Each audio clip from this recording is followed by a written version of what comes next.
All right, so we're diving into, I guess you could call it a classic, right? Napoleon Hill's Think and Grow Rich. What are those books? Yeah, and we've got excerpts here. What we really want to do is pull out those principles for success, especially, building wealth. Yeah, exactly. And what's amazing is how much of what Hill talks about still applies today. I know, even though the book was first published back in 1937. It's crazy how relevant it still is. And we're going to get into stories of people like really going from nothing to, well, achieving some amazing things. Totally. And it's not just the stories themselves, it's the strategies behind those stories that Hill lays out. Right. Those are really the gold nuggets. Yeah, you'll hear about like this old kettle and it ends up being the spark for this world famous drink. There's this whole love story wrapped up in it. Oh, yeah, that one. Amazing story. And get this, $1 million idea that came from like a desperate sermon. Hill is a master storyteller, that's for sure. He knew how to weave those anecdotes in and really make those points stick. For sure. So are we ready to jump in? That's a bit.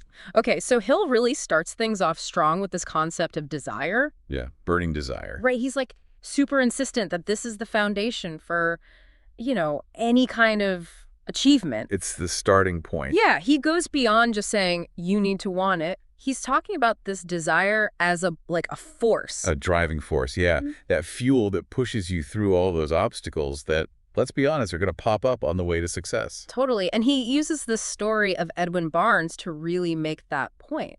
This is a guy who wanted to work with Thomas Edison, not for him. Huge difference. And Barnes basically had nothing, barely enough money to even get to Edison's office. But his desire was so strong, it propelled him forward. It's like he didn't even need a concrete plan. He was just driven by that desire. Exactly. And when he finally did meet Edison, he somehow convinced him, to give him a chance. It wasn't some fancy pitch or anything, just raw desire. Pure and simple. But of course, this isn't an overnight success kind of story. Barnes started out in a really basic role. Right, but he used that to his advantage. Absolutely. Yeah. He was learning, proving himself, getting closer to his ultimate goal. And that burning desire, that's what kept him going. Eventually, it paid off big time. And you could argue that without that level of desire, he wouldn't have even gotten his foot in the door. I think Hill would definitely agree with that. Totally. And Hill saw this pattern with a lot of successful people. Like, think about Henry Ford, right? Obsessed with the idea of a horseless carriage. And that desire led him to, well, revolutionize the world. Automobile, yeah. And Marconi, too. Driven by this desire to harness the power of the ether. Seemed crazy at the time. It did. But that desire led to wireless communication. It's pretty mind-blowing when you think about it that way. And it makes you think, what's your burning desire, right? And that's the question, isn't it? What are you willing to put that kind of energy into? Yeah, because Hill's point is that this desire, it's not passive. Not at all. It's an active force. And it can really push you to do amazing things. But you got to identify it first, that clear goal. That you're absolutely committed to. So, okay, you've tapped into that desire. What's next? Hill says it's faith. Okay, so when he says faith, is he talking like religious faith? Not necessarily. He's talking about a state of mind. Okay, so more like a belief in yourself. Yeah, a belief in your ability to achieve what you desire. And he believed you could actually cultivate this faith, like strengthen it. Ow. Through auto-suggestion. Interesting. And this is where Hill brings in his personal life, right? With his son. Yeah, his son was born with a pretty severe hearing impairment. Many people would have seen that as like an impossible obstacle. Absolutely. But Hill refused to accept that. He had this unwavering faith that his son would be able to hear and speak just like any other child. Wow. And through, just pure persistence and belief, that's exactly what happened. His son grew up to enjoy music and hear his mother's voice on the phone, things that, at first seemed impossible. That's a powerful story. It really is. So faith, in this sense, it's like the antidote to those obstacles that seem impossible. Exactly. And it bridges that gap between your desire and actually making it a reality. Okay, but how do you actually build that bridge? How do you get that faith? Well, that's where Hill says autosuggestion comes in. Okay, so what is autosuggestion? It's basically a way to influence your subconscious mind, which is, it's pretty fascinating. I can imagine. You're basically planting that seed of desire deep down and then nurturing it. Yeah. With, constant positive affirmations. Okay, so it's not enough to just want something. Right. You have to feed that desire, make it real in your mind. And Hill was pretty unique in his approach here. He was all about tricking the subconscious. Tricking it? How do you trick your subconscious? By making it believe that the outcome you want, it's already a reality. Interesting. He was big on persistence and repetition. You can't just affirm it once and be done. You got to constantly feed your mind with that vision of success, like really feeling it. So it's like you're convincing yourself it's not if, but when. Exactly. And there's this great story Hill uses to illustrate this about a preacher who desperately needed to raise $1 million. $1 million. Wow. Huge amount, especially back then. And he gave himself a deadline, just 1 week. And the moment he made that decision, that act of faith, it's like things started falling into place. Really? He preached a sermon about what he would do with that $1 million. And the money just poured in. It's like the universe responded to his faith. It's pretty remarkable. Okay, so we've got desire, we've got faith. What else? Well, then Hill moves on to specialized knowledge. And he makes the point that just having information isn't enough. It's got to be organized. Organized it. Directed towards a purpose, a goal. He compares it to having all the ingredients for a cake, but not knowing how to bake. Ah, okay. You have the potential, but you need that knowledge to actually do something with it. Exactly. And to make this point, he talks about Henry Ford, which I thought was so interesting because, Ford, despite his success, was criticized a lot for not having a formal education. He was even called ignorant during this libel trial. Oh, wow. Yeah, and during the trial, he was questioned about his general knowledge, and he admitted to having gaps in certain areas. That he knew cars. Oh, yeah. When the questions turned to the automobile industry, it was like a switch flipped. He demonstrated this deep understanding, real expertise. So it's not about being a walking encyclopedia. It's about having that knowledge that's relevant to your goals. Exactly. And honestly, that's even more important today. Right. So how do we do that? How do we get that specialized knowledge? Well, we have to be lifelong learners, always seeking out new information and skills. I like that. Always be learning. And he'll actually give some pretty practical advice here. He talks about structured learning programs like night school or correspondence courses. Yeah. He thought they were great because they offered, focus and discipline. That makes sense. You're not just randomly learning things. Right. Okay, knowledge is important, but it's just potential until you take action, right? Absolutely. All right. That's where organized planning comes in. This is where things get really practical. So what's he saying about planning? You need detailed plans to actually achieve anything worthwhile. It's about transforming those dreams, those desires, into actionable steps. Otherwise, they stay dreams. Exactly. And to illustrate this, he tells the story of this old kettle that was the inspiration for Coca-Cola. Really? An old kettle? Yeah. It shows how even something, seemingly ordinary can become $1 million idea if you have the right plan. I love that. And then there's the story of Darby, the gold prospector. Oh, yeah, the one who gave up just 3 feet from gold. Talk about heartbreaking. Right. But it shows that even with a plan, you need persistence. He gave up too soon. Darby learned that the hard way. But it ended up shaping his later success, actually, as an insurance salesman. He didn't let that one setback define him. Nope. It's interesting how Hill presents those two stories together. One emphasizes planning, the other persistence. They work together. Like two sides of the same coin. Exactly. You need both. So it makes you think, do your dreams have those concrete plans? Or are they just, floating around in that someday realm? Because planning, that's what turns an idea into something real. It's that bridge between inspiration and, well, actual results. And speaking of action, that takes us to Hill's next principle, decision. All about overcoming procrastination. Which is something I think we all struggle with at times. Hill saw decisive decision-making as, this crucial part of success. Indecision, that's the obstacle. Yeah, we get stuck, overthinking everything. Analysis paralysis. And he brings back that preacher story, the one who needed $1 million. Right.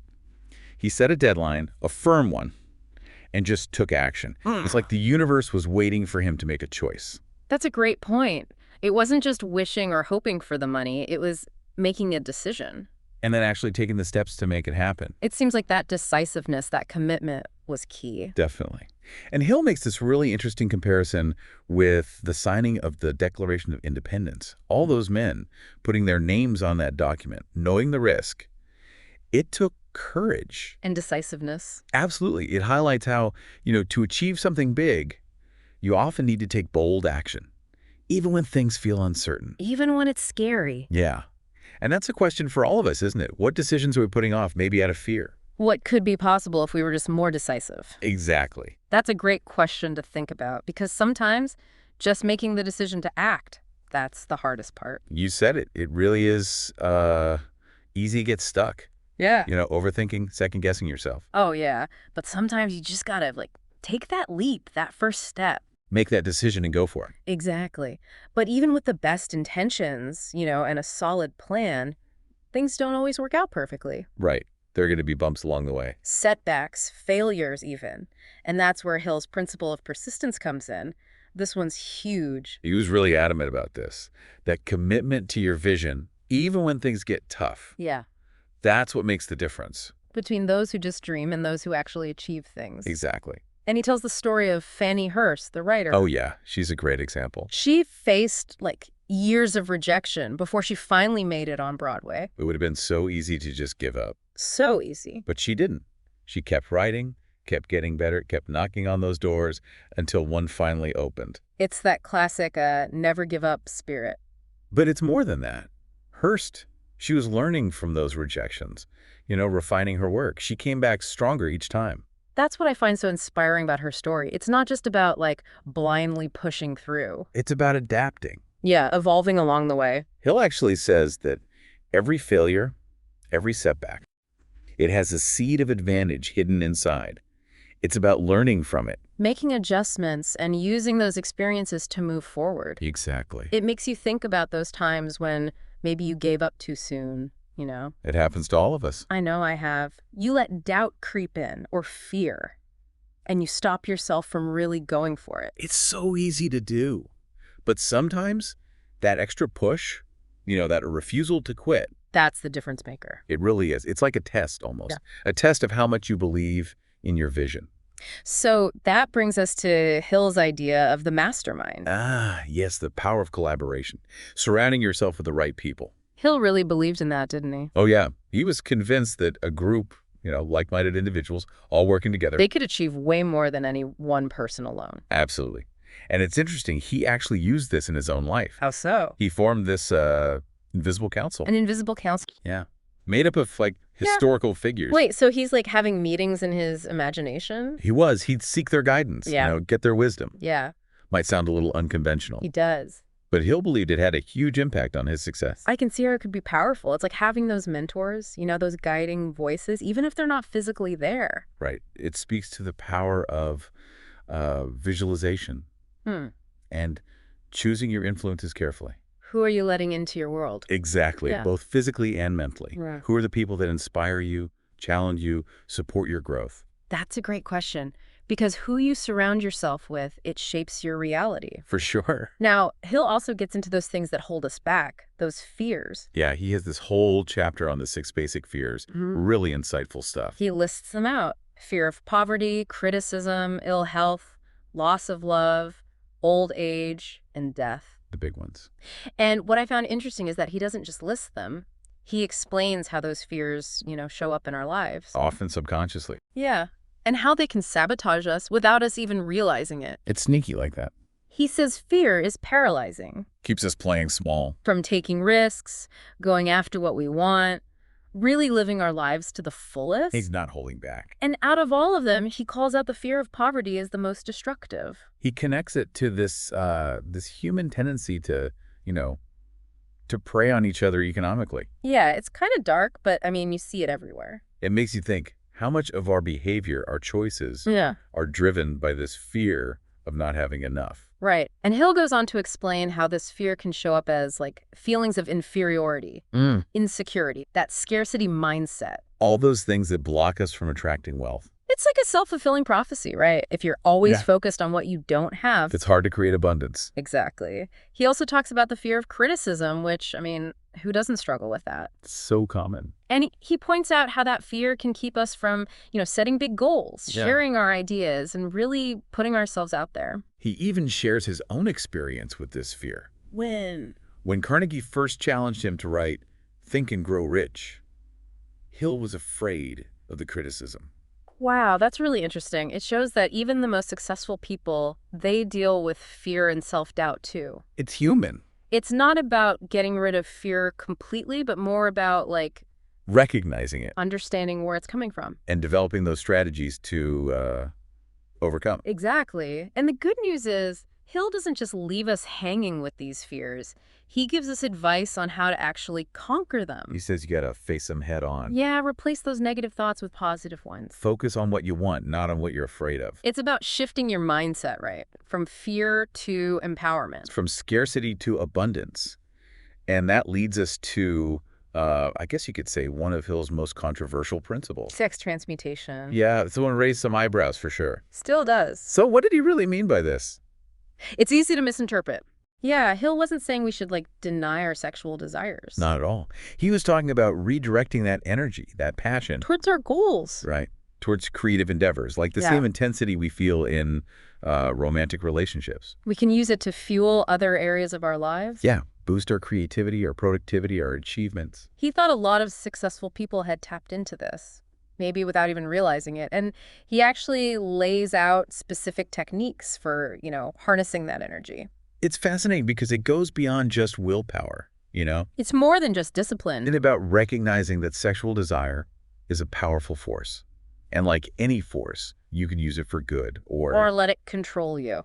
Exactly. Hill believed that if we could master this force, we could unlock, this whole other level of creative energy. Fuel our dreams. It's a powerful idea.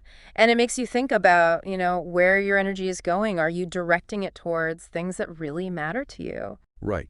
Are there areas where you're maybe wasting energy? And could you benefit from this idea of transmutation?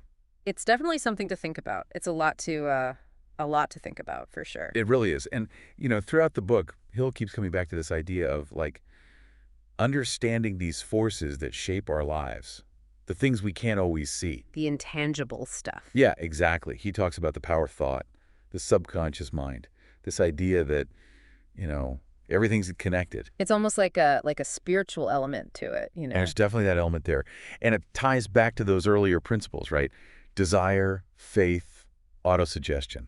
It's like he's saying that what you believe, what you focus on, it becomes your reality. Exactly. Right. Understand those forces and you can shape your destiny. You create the life you want. That's powerful, that we're not just, along for the ride. We're actually creating our own reality. And that leads to, I think, one of the most inspiring parts of Hill's work, that belief in the potential of the human mind. Limitless potential. He really believed that anyone, no matter where they come from or what they've been through, They can achieve greatness. if they harness that power within themselves. And he tells all these stories of people who, overcame some pretty incredible obstacles. Like Edwin Barnes. Went from, basically broke to being Edison's partner. And Henry Ford, right? Revolutionized the auto industry. Didn't have much formal education. But he had that drive. He did. And it's a reminder to all of us that our potential, it really is limited by, our own beliefs and whether we're willing to take action. So if Hill were sitting here with us right now, what do you think he'd say? That's a good question. I think he'd challenge us to recognize that power we all have, that power inside each of us. To go after our dream. With everything we've got. He'd want us to take those principles he laid out, put them into practice. He'd remind us that we're not just observers, we're creators. We can shape our own reality, leave our mark on the world. And he'd tell us to never give up on those dreams, no matter what. Because, like he said, whatever the mind can conceive and believe, it can achieve. Powerful stuff. It really is. And it's a great reminder that, the path to success, it's not a destination. It's a journey. A journey of growth, of learning, and of self-discovery. So as we wrap up our deep dive into Think and Grow Rich, I encourage you to think about those principles that really spoke to you. Go back and explore those chapters that spark something inside you, and think about how you can apply those timeless ideas to your own life. Because that power to achieve your dreams, it's within you. It's up to you to unlock it. So go out there, embrace that power, and create the life you've always imagined. The possibilities are truly limitless.